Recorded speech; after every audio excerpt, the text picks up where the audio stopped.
ሰላም ጤና ይስጥልን ክብራን አድማጭ ተመልካቾቻችን እንደምን ቆያችሁልን እያልኩኝ ወደ ሳቶ መረጃዎቻችን ተሻገርኩኝ። ወደ መረጃዎቻችን ስናቀና በራያ ያለው ነገር እጅግ አስፈሪ ሆኗል። ሰሞንኛ የራያ ውጥረት ተባብሷል። በርካታ ሰዎች እየተፈናቀሉ ነው። አላማጣን ጨምሮ አንዳንድ አካባቢዎች በትግራይ ክልል ታጣቂዎች ስር ገብተዋል፣ ተቆጣጥረውታል። በርካቶችም ይሄ አደገኛ ነው ሲሉ ስጋታቸውን ገልጸዋል። መረጃውን ይዘናል የምናስደምጣችሁ ይሆናል። በሌላ በኩል ኢትዮጵያዊ የሳውዲ አረቢያ ስደተኞችን በተመለከተ መረጃ ይዘናል። ይህንንም የምናስደምጣችሁ ይሆናል። በሌላ በኩል የኢትዮጵያ የውጭ ጉዳይ ሚኒስተር ለኤርትራ አቻቸው ሰላም ናፋቂ የሆነ ደብዳቤ ጽፈዋል።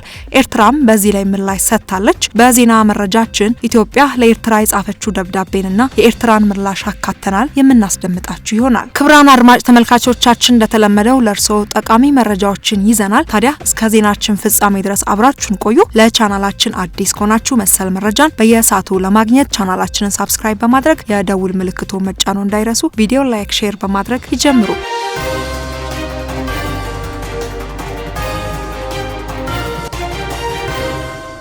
ሳውዲ አረቢያን በተመለከተ ወዳገኘነው መረጃዎቻችን ስናመራ ባሳለፍነው ሳምንት በሳውዲ አረቢያ በተለያዩ ማቆያ ቦታ ውስጥ የነበሩ 1823 ኢትዮጵያውያን ወደ ሀገራቸው መመለሳቸውን በሪያድ የኢትዮጵያ ኤምባሲ አስታወቀ። በሳምንቱ ውስጥም በተደረገ 7 ዙር በረራ የተመለሱት ሁሉም ወንዶች ሲሆኑ ከተመላሾች መካከልም 35 እድሜያቸው ከ18 ዓመት በታች የሆኑ ታዳጊዎችም ይገኙበታልም ተብሏል። መስከረም 5 2018 ዓ.ም በተጀመረው ዜጎችን ወደ ሀገር ቤት የመመለስ ስራ እስካሁን 49886 ኢትዮጵያውያንን ወደ ሀገር መመለስ መቻሉ ከኤምባሲው የተገኘ መረጃም ያሳያል። ባሳለፍነው ጥር ወር በአንድ ሳምንት ውስጥም 3422 ኢትዮጵያውያን ከሳውዲ አረቢያ ወደ ሀገራቸው መመለሳቸውን የሴቶችና ማህበራዊ ጉዳይ ሚኒስቴር ማስታወቁም ይታወሳል። ይህም ከመስከረም 2018 ዓ.ም ጀምሮ ወደ ሀገር የተመለሱ ዜጎች ቁጥር 4593 አድርሷል ሲል ገልጾም ነበር። ሚኒስተሩም ባወጣው መግለጫ እንዳስታወቀው ተመላሾቹ በ14 መደበኛ በረራዎች የገቡ ሲሆን ስብጥራቸውም 3337 ወንዶች፣ 82 ሴቶችና 3 ህጻናትን ያካተተ ነው። ሚኒስተሩም ባወጣው መግለጫ እንዳስታወቀው ተመላሾቹ በ14 መደበኛ በረራዎች የገቡ ሲሆን ስብጥራቸውም 3337 ወንዶች፣ 82 ሴቶችና 3 ህጻናትን ያካተተ ነው። ከነዚህ መካከል 72 የሚሆኑት እድሜያቸው ከ18 ዓመት በታች የሆኑ ታዳጊዎች መሆናቸውን የተመለከተ ሲሆን ይህም የተመላሾችን ተጋላጭነት እንደሚያሳይም ተገልጿል። ይህ መጠነ ሰፊ ዜጎችን የመመለስ ዘመቻ በሳውዲ አረቢያ በከባድ ሁኔታ ውስጥ የሚገኙ 70,000 ዜጎችን ለመመለስ በመጋቢት 2016 ዓ.ም የተጀመረው መርሃ ግብር አካል መሆኑ ተመላክቷል። በተያያዘ የስራና ክህሎት ሚኒስተሯ ወይዘሮ ሙፈሪያት ካሚል በኢትዮጵያ የሳውዲ አረቢያ ኤምባሲ ጊዜያዊ አምባሳደር ከሆኑት ከዶክተር ሳሊ ጋር መወያየታቸው አይዘነጋም። ውይይቱ ያተኮረው ከሳውዲ አረቢያ የሚመለሱ ኢትዮጵያውያን ሂደት በቀጠለበት ወቅትም ነው። ህጋዊ የሆነ የሰው ኃይል ስምሪትን ማጠናከር በሚቻልባቸው ጉዳዮች ላይም ነበር። ሚኒስተሯ ጥር 20 2018 ዓ.ም በማህበራዊ ትስስር ገጻቸው ባሰፈሩት መግለጫ ሁለቱም ወገኖች በኢትዮጵያና በሳውዲ አረቢያ መንግስት መካከል የተደረገውን ህጋዊ የስራ ስምሪት ስምምነት ተከትሎ እስካሁን የተከናወኑ ተግባራትና የተመዘገቡ አበረታች ውጤቶችን መገምገማቸውን ገልጸዋል። ሌላኛው መረጃችን የኢትዮጵያ የውጭ ጉዳይ ሚኒስተር ለኤርትራ አቻቸው ደብዳቤ መጻፋቸውን ተከትሎ ኤርትራ ምላሽ ሰጥታለች። ኢትዮጵያ የውጭ ጉዳይ ሚኒስተር ለኤርትራ አቻቸው ያሉትን ደብዳቤ ለማየት ያክል የሁለቱን ሀገራት የጋራ ብሔራዊ ጥቅምን ባስከበረ መልኩ በላቀ የመከባበር ስሜት ከኤርትራ ጋር ለመከባበር ዝግጁ መሆኗን የኢትዮጵያ የውጭ ጉዳይ ሚኒስተር ለኤርትራ አቻቸው በጻፉት ደብዳቤ አስታውቀዋል። የኤርትራ ሰራዊት ከህወሓት ጋር በመቀናጀት የኢትዮጵያን ሉዓላዊ ግዛት መጣሱ በየትኛው መመዘኛ ቅቡልነት የለውም በማለት የገለጸው የውጭ ጉዳይ ሚኒስተር ኤርትራ በአስቸኳይ ወታደሮቿን እንድታስወጣና ለድርድር ዝግጁ እንድትሆንም ጠይቀዋል። የኢትዮጵያ ደብዳቤ እውነታን ይዞ ሳለ የኤርትራ ማስታወቂያ ሚኒስተር የኢትዮጵያ የውጭ ጉዳይ ሚኒስተር ትናንትና በኤርትራ ላይ ያቀረበው ክስ መሰረተ ቢስና የፈጠራና አስደናቂ ነው ሲል በጽኑ ተቃውመዋል። ሚኒስተሩ ዛሬ ባወጣው መግለጫ የኢትዮጵያ ክስ በይዘቱ በቃናውና በስተጀርባው ባለው ተነሳሽነት እጅግ አስገራሚ መሆኑን ገልጾ ድርጊቱ ላለፉት 2 ዓመታት በኤርትራ ላይ ሲካሄድ የቆየው የጠብ አጫሪነት ዘመቻ አካል ነው ብሎታል። የኤርትራ መንግስት በሰጠው ምላሽ ባለፉት ጊዜያት እንዳረጋገጠው ሁላ አሁንም ቢሆን ሁኔታው የሚያባብስ ትርጉም የሌለው ንትርክ ፍላጎት እንደሌለውም አስታውቀዋል። መግለጫው አክሎም የኢትዮጵያ መንግስት በኤርትራ ላይ የከፈተው የጠላትነት ዘመቻ አደገኛ አቅጣጫ እየያዘ መምጣቱንም ገልጿል። በሌላ በኩል በይገባኛል ውዝግብ አስተዳደር ለውጦችና በሰላም እጦት እየታፈኑ ያሉ የራያ አካባቢ ነዋሪዎች በትግራይና በአማራ ክልል የይገባኛል ጥያቄ ከሚነሱባቸው አካባቢዎች አንዱ የሆነው የራያ አካባቢ ነዋሪዎች በየጊዜው በሚለዋወጥ አስተዳደርና በሚከሰት ግጭት ምክንያት ሰላማዊና የተረጋጋ ህይወት ከራቃቸው ዓመታት አስቆጥረዋል። የሰሜኑን ደም አፍሳሽ ጦርነት ተከትሎ በአማራ ክልል ስር የገባው አካባቢ ከዚያ በኋላ አንዳንዴ በትግራይ ጊዜያዊ አስተዳደር ሌላ ጊዜ በአማራ ክልል ከዚያም ባለፈ በኮማንድ ፖስት ስር ሲተዳደርም ነበር። በዚህ ምክንያት የትራንስፖርት የትምህርትና ሌሎች የመንግስታዊና ማህበራዊ አገልግሎቶች ወጥነት በሌለውና በተቆራረጠ መልኩ ሲሰጡም ቆይተዋል። ባለፈው ሳምንት ጥር 22 2018 ዓ.ም በአካባቢው ተሰማርቶ የጸጥታ ሁኔታን ሲያስከብር የነበረው መከላከያ ሰራዊትና የፌዴራል ፖሊስ ለቆ ከወጣ በኋላ አካባቢው በሰሜኑ ጦርነት ወቅት የፌዴራል መንግስቱ ጋር ሲዋጉ በነበሩት የትግራይ ኃይሎች ስርም ገብቷል። በዚህም በ10 ሺዎች የሚቆጠሩ በተለይ የአማራ ተወላጅ የሆኑ ነዋሪዎች ወደ አጎራባች አካባቢዎቻቸው መፈናቀላቸውን ተፈናቃዮቹና ባለስልጣናትም ተናግረዋል። የሰሜኑ ጦርነት ከተቀሰቀሰ በኋላ በተፈጠሩ ግጭቶችና አለመረጋጋቶች ምክንያት የአካባቢው ነዋሪዎች ከ4 ጊዜ በላይ ለመፈናቀልም ተዳርገዋል።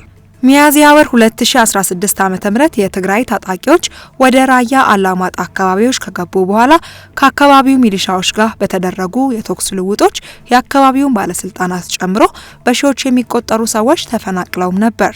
በወቅቱ የተባበሩት መንግስታት ድርጅት የሰብአዊ እርዳታ ማስተባበሪያ ጽህፈት ቤት ተፈናቅለው በቆቦ የተጠለሉ ሰዎች 42000 ገደማ እንደሚደርሱ በሪፖርቱም ተገልጿል። ከዚያም የአካባቢውን ጸጥታ ከሚያስከብረው የመከላከያ ሰራዊት ጋር በመነጋገር ተፈናቃዮቹ ወደ ቀያቸው ተመልሰዋል። ሆኖም ከዚህ ጀምሮ በከተማው ያሉ ትምህርት ቤቶች ተዘግተው መቆየታቸውንና አንዳንዶቹም የተዋጊዎች ማረፊያ ሆነው ሲያገለግሉ እንደነበረ ከዚህ ቀደም ቢቢሲ ያናገራቸው አንድ ነዋሪም ተናግረዋል። በአላማጣ ከተማ 8 አንደኛና 2ኛ ደረጃ ትምህርት ቤቶች እንዳሉ የጠቀሱት ወላጁ ሁሉም በመዘጋጀታቸው ልጆች የስነ ልቦና ችግር እንዲሁም ለስደት እየተዳረጉ ነው ብለዋል። የአሁኑ መፈናቀልና ውጥረት የመጣው አካባቢው በዚህ ያልተረጋጋ ሁኔታ ባለበትም ወቅት ነው። ከ60 ሺህ በላይ ነዋሪዎች ተፈናቅለዋል። ለደህንነታቸው ሲባል ስማቸው እንዳይጠቀስ ያልፈለጉ የአካባቢው ነዋሪዎች በአሁኑ ወቅትም በርካታ ሰዎች መፈናቀላቸውን ለቢቢሲም ተናግረዋል። የአካባቢው ነዋሪ የሆኑ አንድ ግለሰብ ብዙ ህዝብ ነው የተፈናቀለው፣ ይህን ለማወቅ ከተማው ላይ ያለውን ሁኔታ ማየት በቂ ነው፣ ከተማው ባዶ ነው፣ የተፈናቀሉ ሰዎች ምን ያህል እንደሆኑ ግን አላቅምም ብለዋል። እነዚህ የተፈናቀሉ ሰዎች መደበኛ የሆነ መጠለያ ተዘጋጅቶላቸው ያረፉበት ቦታ እንደሌለ የገለጹት ነዋሪው በሆቴል አልጋ ይዘውና ለ3 ለ4 ቤት ተከራይተው እንደሚገኙም ተናግረዋል። ለዚህም በአንድ ቀን ለአልጋ ብቻ በትንሹ 400 ብር አካባቢ ለመክፈልም ተገደዋለን ብለዋል። ስማቸው እንዳይጠቀስ የጠየቁ በአማራ ክልል የተሾሙ የቀድሞ የአካባቢ ባለስልጣን በበኩላቸው ከ60 ሺህ በላይ ነዋሪዎች መፈናቀላቸውን ተናግረዋል። የተፈናቀሉት ሰዎች ከ60 ሺህ በላይ ይሆናሉ። ከራያ አካባቢ ከሚገኙ 6 ወረዳዎች ነው የተፈናቀሉት። ወደ ቆቦ፣ ወልዲያ፣ ሰቆጣ፣ ደሴ እንዲሁም ወደ ሌሎች አካባቢዎች ይሄዱም አሉ ብለዋል። ቢቢሲ ቀድሞ ባለስልጣን የጠቀሱትን ቁጥር ከገለልተኛ ወገን አላረጋገጠም። የቆቦ ከተማ ከንቲባ የሆኑት ኃይለአብ ወንድማገኝ በከተማው በተለያየ ቦታ የተፈናቀሉ ሰዎች እንደሚገኙ፣ ነገር ግን የተፈናቃዮቹ ቁጥርና ያሉበት ሁኔታ ለማወቅ አመራሮች መረጃውን እያሰባሰቡ እንደሆነና ሲደርሳቸው እንደሚገልጹም ተናግረዋል። ከአካባቢው ከተፈናቀሉት በተጨማሪ እዛው ያሉ ነዋሪዎች በስጋት ውስጥ መሆናቸውን ገልጸዋል። አላማጣ ከተማ የሚኖሩ አንዲት እናት ሰዎች ተፈናቅለው እንደወጡና ራሳቸው ግን ከቤተሰቦቻቸው ጋር ተደብቀው እንደሚገኙም ተናግረዋል። አካባቢውን የተቆጣጠሩት የትግራይ ኃይሎች ፖሊስ ጣቢያዎችን ጨምሮ ቢሮዎችን መክፈታቸውን የገለጹት ነዋሪው የሃይማኖት አባቶችና ሽማግሌዎችን ጨምሮ ሰዎች ታፍነው እንደሚወሰዱ እንደሚታሰሩና በከተማው ከፍተኛ ዘረፋ እንደሚፈጸም ታፍነው ተወስደዋል ያሏቸውን ሰዎች በስም ጠቅሰውም ተናግረዋል። ከዚህ በተጨማሪም ባንኮች ቀደም ብሎ 1000 ብር ማውጣት እንደሚፈቀድላቸው ነገር ግን አሁን ላይ ይህ እንደሌለ በመግለጽም እናቶች ያለ ፍጆታ ለመግዛትና ልጆቻቸውን ለመመገብ ተቸግረናል ሲሉ ያሉበትን ሁኔታም አስረድተዋል። በተለያዩ አካባቢዎች በተዘረጉ ኬላዎች ፍተሻ እንደሚያደርጉና ማንነትን በመለየት የአማራ ሰዎችን ኢላማ ያደርጋሉ፣ የፋይዳ መታወቂያ ካገኙም ይሰባብራሉ ሲሉም ከሰዋል።